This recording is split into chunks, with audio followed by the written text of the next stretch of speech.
Assalamu alaikum, and thank you for joining us again. Divorce amongst Muslims in the UK is on the rise. Only a generation ago, it was unthinkable that a Muslim couple would separate, let alone end up divorced. But now it's the case that nearly every Muslim household has at least one family member who is divorced.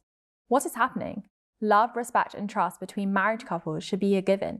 But it's often the case that Muslim women, and sometimes men, are the unhappiest members of our community. Why? We have the examples of Lady Fatima and Imam Ali's marriage, as well as Rasulullah and Khadija's. Let's look at their marriages and see if we can shed some light on how to strengthen the bond between husband and wife. First of all, Lady Fatima alayhi salam and Imam Ali had such a blissful marriage. How is this possible?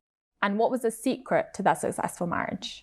I personally believe the foundations for a successful marriage are all the same. They're all based on trust, mutual respect, honesty and transparency, and love. If you've got all of these four, and effective communication skills, that's all you need. These are the only foundations you need to lay, but they need to be mutual. One person putting in all the work is not going to be enough. It's not going to cut it, because they're going to get drained and then they will stop. And then that's the end of it. And yes, you're right, there's such an increase in divorce within our communities. And it could be due to lack of awareness. I think looking back at Imam Ali alayhi salam or Sayyidah Fatima Zahra alayhi salam, they knew their roles as a wife and as a husband. They knew their duties. We, unfortunately, the youth nowadays, we kind of forgot about it. Either we think our parents are so old tradition, there's no need for us to do what our moms used to do, or the boys think let's live more of a Western lifestyle, let's have more this Western or English approach to a marriage. And they kind of get lost, and everyone's got this different interpretation of marriage, and people don't communicate that pre-marriage. They just don't talk about it because they assume that the other person thinks exactly the same way. And this lack of communication and this difference in people's understanding of what the roles and the duties are of a husband and wife lead to this misunderstanding, and then that obviously leads to distrust, no honesty, and then that obviously then leads on to other things, unfortunately, and then it just escalates so big that no one can solve it, and unfortunately it gets into divorce. I think the difference now is that people expect a lot more from marriage. They expect a lot more from their partners, in that like they'll have long lists of things that they want, and then when it doesn't meet their requirements, things don't work out as well. And I think that's why there are issues nowadays, because back then, like, it was a lot simpler. They didn't need like certain things to get by. Like nowadays, things are very complicated. Yeah, and with that said, I think we need to remember that when Sayyidah Fatima Zahra alayhi salam got married, it was because Rasulullah said that Imam Ali alayhi salam was chosen by Allah. He was chosen for Fatima by Allah. That union was created by Allah. So that alone, they were blessed. They were blessed. So yes, they didn't have it easier. They didn't have those expectations. So I do completely agree with both of you. I think when young people get married in our communities nowadays, in the back of our heads, we have the expectation that they should build their marriage based on the success story and principles of the marriage between Imam Ali alayhi salam and Sayyidah Fatima Zahra alayhi salam. So the bit where things go wrong is that we all expect it, we all think it, but I don't think there's enough seminars or courses or lectures to actually talk about that, or to raise that point, or to explain to young people, to young boys, listen, this is what your duties are. When you get married, this is what you should be doing. And also to girls, what their duties are. We either have women who are on this feminist ride, completely independent, who go on this other extreme and forget, for example, their very basic duties, very small things that they expect. Islam is very beautiful towards women. It's so generous towards women. A woman has barely to do, she doesn't have to do much, and she's yet the most respected position within the household. Yet a lot of us just don't know that, and kind of failing. Islam made it so easy. It's given us rules to live by, and if we just follow it, everything would be successful. But this is, again, the bit where I think the youth just don't know. No, I completely agree. I mean, the lack of awareness, the lack of education, the lack of understanding of how two people should be within a marriage. I mean, since a young age, we are being told, don't ever talk about marriage, don't think about marriage, you don't want you to have the idea. Then when it actually comes to marriage, there's no time to actually talk about what your duties are.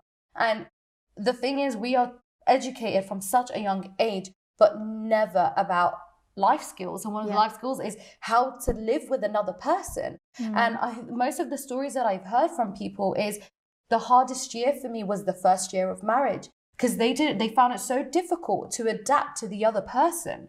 Because they're two different people from two different families. There's so many other external factors that play a big role. Family plays the biggest role. Definitely. Because family right now, they're still playing by traditions, but yet the young people who are getting married, they're playing by the modern day traditions that we have, and they're all getting mixed up and they're all clashing together. And I think that's what's causing the issues. That's what is coming to divorce, because there's no communication. There's just expectations. I expect this of you and you expect this of me. Yeah. But we're not actually communicating with them. We're not actually talking on how to actually get there together. And then there is that disappointment when you've got this set level of expectations. For example, I've got expectation from you, but I never communicated it across to you. Will never know. You will not meet it. I get automatically disappointed, reflects back on how I treat you, and then you get upset. And it's just this vicious cycle non-stop. And what you've picked up on is parental involvement. 100%, it's so true. Parental involvement can be good and can be bad. Most of the time it is bad, because either the parents get involved in things that they should not get involved in and escalate things unnecessarily, which tends to happen. Yet we can't blame parents for everything, because at the end of the day, if you were to tell me a piece of advice today, if I listen to it and I do it, it's still my responsibility for doing it in the first place. You might have given me, I'm still responsible for all my actions. So I don't like it when kids or youth or couples blame their parents. They're the reason for our fallout. This is just no excuse. You are still a grown, mature person with a matured brain that Allah subhanahu wa ta'ala has blessed you with. On the other hand, what happens is that parental involvement can be good, because yet our community is so taboo regarding divorce. Like, no, you need to be patient, especially to the woman. No, you need to be patient. No, this is your husband. Marriage is difficult. Marriage is not easy. And they keep quiet through so much abuse that is just so wrong. But when parents then step in after a very long time and then tell them, no, we're going to take you out of this abusive relationship. We're going to support you, and we're going to stand against the community and against him, etc. This is good parental involvement, but 100%. We don't see a lot of that. We have a lot of parents who'd rather let our daughters stay in marriages that are very, very abusive, or you have a child. Because it protects the reputation. No. Exactly, the reputation. Yeah. No. I think it's difficult for us to compare like relationships now to Lady Fatima and Imam Ali, because they had it a lot simpler. Like it was based on faith and religion. That was their marriage based on. Nowadays it's based on a lot of other external factors. And what people are looking for in marriage is not what we should be looking for. Maybe we get told a lot, like we go to majalis and they tell us like, oh, marriage is so important and this is what you do. And I know a lot of young people rush into marriage because they think, oh, I need to complete half my deen, and they're rushing into it, but they don't think that marriage is a lifelong commitment. Exactly. You have to be willing to accept the person for who they are, not willing to change the person. You don't get married and expect to change that person. You're building a relationship together, building a family together. And I think that's something that is lost in today's society. I mean, the one thing about marriage that does drive me insane a little bit is people always speak about what they expect of others and never actually look at themselves. Are they ready for marriage? Do they tick all those boxes for someone else? If you want someone who's well educated, if you want someone who has a stable job, who's financially stable, who with all of these different boxes, do you fulfill those boxes? So that does play a big role. And the thing is, these days it's become very limited to where you live, the area that you're in, the community that you're with. People are getting married, but saying that, we do have a lot who are branching out. There are a lot of young people who are getting married outside of their communities, who aren't even in the country, meeting people across the other side of the world. I mean, I don't know if I would do that. My sister is married to someone across the other side of the world, but that has worked out for her. And I think it's been really good and very healthy to be able to leave the environment that she was in here and be moved to a different environment where it's completely new and where she was able to be herself. I disagree with you there, because what if you do move to a different country and then you don't have that family support? What if something goes wrong or you need to talk to someone? They're not right there. They're not around the corner that you can just go to. When you're in this country, like when you're in your home country, and your family are just around the corner, you can go to them if you have a little squabble. Like, especially in the first year when you're saying it's the hardest year, you're going to need the support of your family. If you're alone and things don't go well, it's difficult. I know there's people in my family who've moved across the world for someone else that they've not known that well, and then they've gotten married in the first year and there's been issues and now they're stuck there. So it's very difficult to do that. Like, you have to be a very strong person, I think, to leave everything you know for someone else. Spirituality and upbringing are a key to successful marriage. But I think what is also important is emotional maturity and life experiences. We don't necessarily ask people to get married 10 times before they are ready for the real marriage. It's what we're talking about is having that experience with regards to the foundations that we spoke about and solidifying those and knowing yourself and knowing that you are true to those morals. It's not just a facade you're putting on. It's not just you're showing you're respectful to that person whilst you're getting to know them, or that you are filled with honesty and trust, but it's genuinely staying true to those and continuing to filling a marriage. I see a marriage between two people like a vase, just like a vase between me and you. Whatever I fill it with is what I get out of it. If I fill it with love and integrity and honesty and respect, this is exactly what I'm going to get out of it. But unfortunately, what happens is that it's all one-sided. Usually it's maybe the woman that gives everything. She gives all of that at the beginning and the guy doesn't. And then she needs to take it back out and then she ends up just draining it. And then there'll be nothing that she can give. And this is depleting those resources where disappointment happens. And with that said, that disappointment, it can come from either the man or the woman. But also where that point where she becomes drained, that is what I've noticed. It's a pattern. It's where the man becomes emotionally invested in the relationship and then there's a break. Then she has nothing more to give and he's got so much more to give and it just ends up in ruin. And I think that is where you can just tell that emotional maturity isn't there. And it's that understanding of what we spoke about before, that you need to be able to understand what a marriage is, what having another person means. And that person is at one time, and someone's told me this once, and it was absolutely amazing advice. And they said, when you get married, your husband at one point will be your lover. At one point will be your brother. At one point he'll be like your father. At one point he'll be like your friend. That marriage isn't just to be there on for show. It's a relationship where you become one. Do we understand what the importance of the man is in a woman's life, or the importance of a woman in a man's life? I think that now that there is this competition, like you said, where there's, the feminist view, and then there's the other view, the other extreme view of, having to be so overly protective and that, a woman is controlled by a man. And that, that's what's causing the issues. And their upbringing is very, very important. Exactly. The only marriage I've ever seen in front of my eyes is that of my parents. And this is what I've learned everything from. This is how I saw how a woman is supposed to treat her husband and how the husband is supposed to treat his wife. This is what I've learned it all from. So if I was to go off and be in a relationship, this is what I'm going to give back. So I'm going to reflect. And the way your parents teach you as well throughout your upbringing, what the roles are, what your duties are, what respect is, what love is between a couple. This is what matters. Unfortunately, a lot of parents don't address those topics. The kid might turn 18 and they say, yes, you have to get married. We'll support you financially to get married. But that's it. There is no further conversation about how to prepare you for marriage. And just on that point, actually, it's quite important that, we do look at our parents to see how they built their relationship.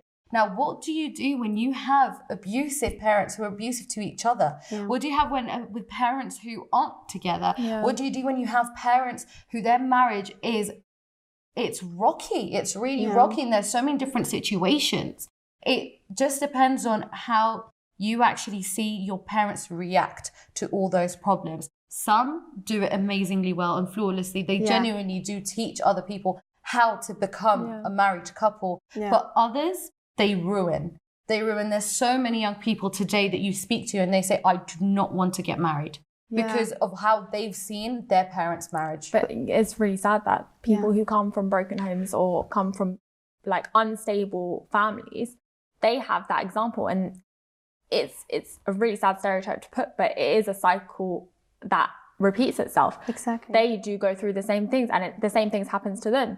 So how do you break that? How do you prevent that happening? But that's why they say this is the opposite. They try so hard. I've spoken to people myself who've come from broken homes and have seen abusive marriages as of their parents, and they would tell me, they'd be like, Farah, I want to be the complete opposite of my father. I want to be the complete opposite of my mother when I get married.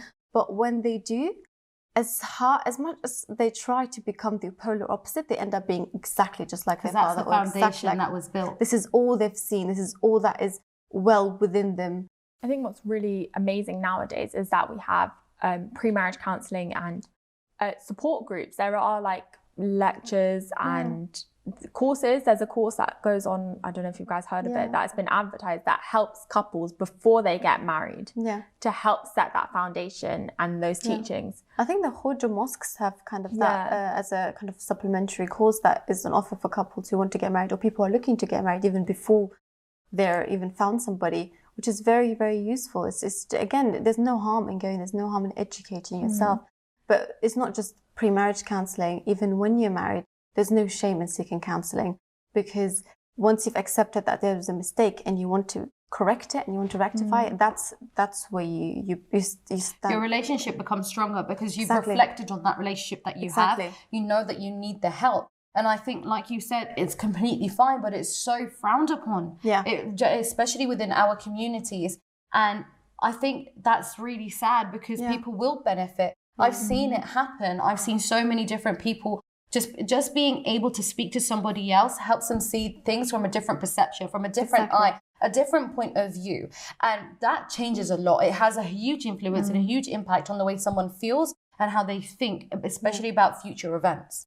I think the idea of counselling just has that taboo. Like when we've spoken about mental health previously, counselling just sounds like, oh, there's something wrong with them. Why are they going to counselling? There must be something wrong with their marriage. And it's not necessarily the case. It's just they want to get to know each other more. Because when you first get married to someone, do you really know them as a person? You don't really know the person you're getting married to. Especially with the way that we have to get to know people in our communities. It's within, either it's arranged, usually you get introduced, you have to meet within specific settings. After a few meetings, both families will ask you, oh, you clearly both tick each other's boxes. Can you move on to a more official step?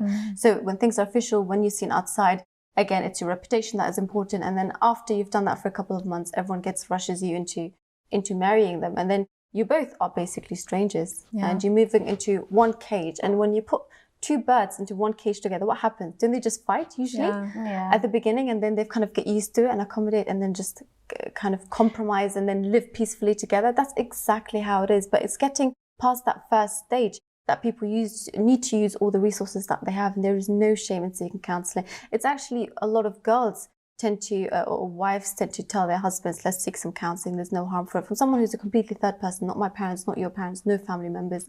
But the guy, his ego will get hurt, or his pride, and he can't be seen or known that he's ever gone to counselling, so he would refuse. But then, is that really important?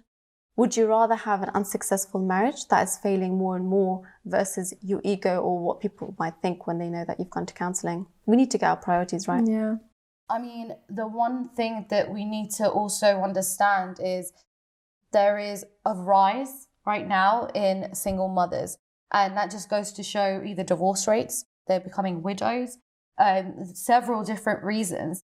But I think marriage plays a big part of why there are single mothers out there.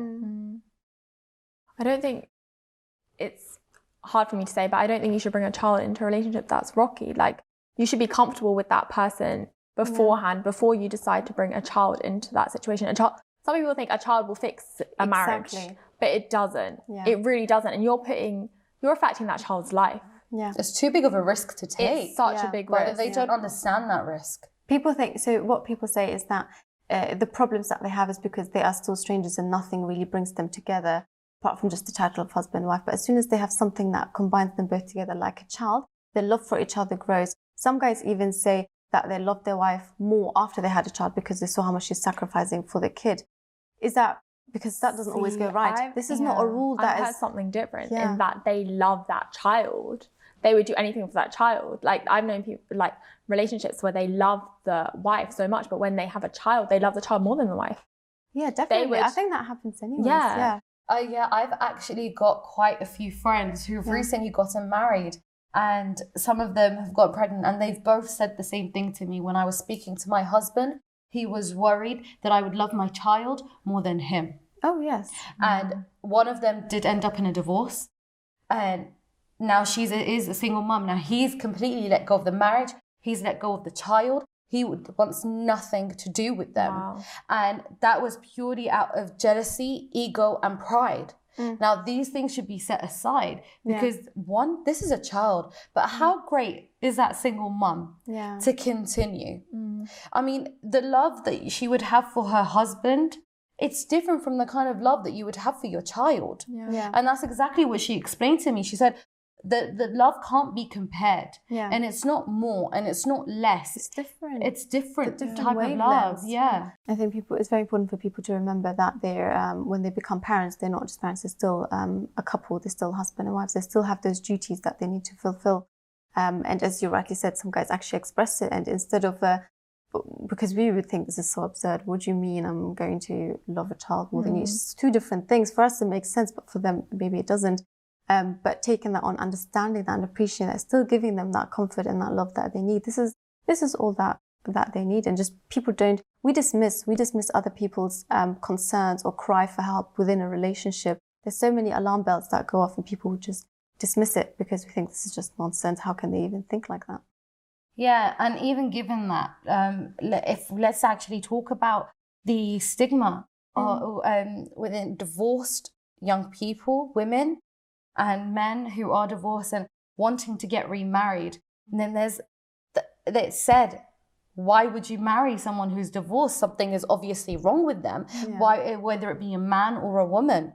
And I think that frustrates me so much because clearly someone divorces, it could be any reason, but there was no communication. Whatever the reason, those two parties did not agree. They had to get divorced. Now, what has that got to do with anything else? Why are they tossed aside as if they are less of a person? Because young divorced women, and men, but especially the women, because they get the more pressure. Whenever any problem happens, a woman definitely gets the blame. Always. So when a couple divorces, it's a woman's fault, and she's less likely to be able to get married. And if she wants to get remarried, it's always said, okay, well, if you get remarried, you can't divorce again. So then there's that problem. There's that problem where now she feels pressure to stay within this relationship. That what if that also turns out wrong? Yeah. What do you do? I think we can deal with that stigma differently if we understand the reasons for why there is such a rise in divorce in our community. The lack of awareness, the lack of education, and the rush in getting married. To be honest with you, even if it's not rush, even if people who are in their 30s are getting married and they're well settled, well matured, have been through life experiences, yet that lack of education can play a bigger role in their failed relationship or marriage. So I think this is why it's very important for us to reflect back on the marriage of Imam Ali alayhi salam and Fatima Zahra alayhi salam, because they've had those beautiful foundations. If we only take those, it's not about where you live, how you live, what you eat, what you dress, what holidays you go on. No one cares, because when it really comes to it, it's only these foundations that you need. And if you've got those, then you can go through thick and thin without any problems. And that's how marriages succeed. But people need to be honest about these things. They need to genuinely work towards these things. Yeah, I think people overcomplicate marriage nowadays, and that they want it to be something spectacular. And they have this idea in their head, yes, we want it to be like Lady Fatima alayhi salam and Imam Ali's marriage. We want that ideal marriage, that ideal respect and mutual communication. Like, it was so respected. They had so much respect for each other. Yeah. But we're lacking something. We really are. And when we're searching for it, we don't know what we're looking for. And I think that this, as you said, that foundation is so important, that you just need to have mutual respect and mutual communication, and that's what's needed. And we definitely overcomplicate it. We make it so hard to get married nowadays. Our youth, our men aren't all well off. They either inherited it from their parents or they're working really, really hard. And even when they do, they're going to be at an older age gap. And then everyone says, oh, they're too old to get married.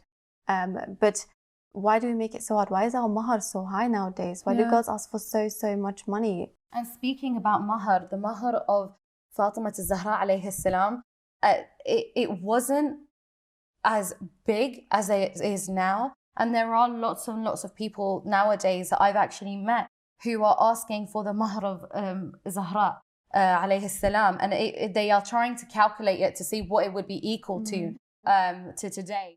And I think that is beautiful. I think that is a good foundation to set.